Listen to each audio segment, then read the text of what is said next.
சரி, okay. South Indian bank வந்து இப்ப ரூ. 41 வந்து பார்த்தீங்க அப்டின்னா, ஆல் டைம் ஹையா வந்து இருக்கு. இதுக்கு ரீச் ஆகுறதுக்கு பின்னாடி இருக்க ரீசன் என்ன அப்டின்னு சொல்லி பார்த்தோம் அப்டின்னா, இந்த Q2 ரிசல்ட்ஸ் எல்லாமே சூப்பரா தான் வந்து இருந்துச்சு. அது நம்ம எல்லாருக்குமே வந்து தெரியும். அண்ட் தென் இந்த Q2 ரிசல்ட்ஸ பத்தியுமே நம்ம டீட்டெயிலா வந்து டிஸ்கஸ் பண்ணுவோம் லேட்டர் ஆனா. அண்ட் தென் இத தாண்டி இந்த பேங்க் ஏறதுக்கு பின்னாடி ரீசன் என்ன அப்டின்னா, இந்த சவுத் இந்தியன் பேங்க்ல என்ன மாரியான அப்டேட்ஸ் வந்து சொன்னாங்களோ, அது எல்லாமே கரெக்ட்டா ஃபாலோ பண்ணிட்டாங்க.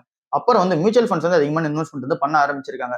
ஒரு 10 மியூச்சுவல் ஃபண்ட்ஸ் கம்பெனி எல்லாமே சேர்ந்து இங்க 10% ஆஃப் த ஸ்டேக் வந்து மியூச்சுவல் ஃபண்ட்ஸா வந்து பாத்தீங்க அப்டின்னா, சவுத் இந்தியன் பேங்க்ல ஓன் பண்ண ஆரம்பிச்சிருக்காங்க. மொத்தம் 26,000 கோடி ஷேர்ஸா வந்து பாத்தீங்க அப்டின்னா, அந்த 10 மியூச்சுவல் ஃபண்ட்ஸ் சேர்ந்து ஓன் பண்றதா வந்து இருக்கு. இல்ல இந்த பந்தன் ஸ்மால் கேப் ஃபண்ட் வந்து இருக்கு. அதே மாரி வந்து பாத்தீங்கன்னா, கோட்டக்கோட மல்டி கேப் ஃபண்ட் வந்து பாத்தீங்கன்னா இருக்கு. இந்த 2மே வந்து பாத்தீங்க அப்டின்னா, அதிகமான போர்ஷன் வந்து ஓன் பண்றாங்க சவுத் இந்தியன் பேங்க்ல. FIIS ஓட சென்டிமெண்ட்ட பொறுத்தளவுல 17.6% வந்து பாத்தீங்க அப்டின்னா, ஸ்டேக் வந்து வச்சிருந்தாங்க. இப்ப 17.9% ஸ்டேக் வந்து இன்கிரீஸ் பண்ணிருக்காங்க. சோ ஷேர் ஹோல்டிங் பேட்டர்ன்ல அப்படியே வந்து பாத்தீங்க அப்டின்னா, சேஞ்சஸ் வந்து நடக்குது. ஆனா ரீட்டைல் இன்வெஸ்டர்ஸ் வந்து பாத்தீங்க அப்டின்னா 71.3% ஸ்டேக் வந்து வச்சிருந்தாங்க.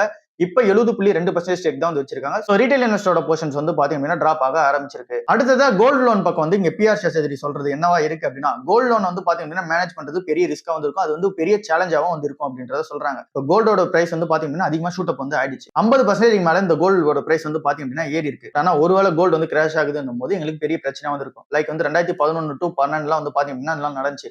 15, 16லயும் வந்து பாத்தீங்க அப்டின்னா கோல்டோட பிரைஸ் வந்து விழுந்துச்சு.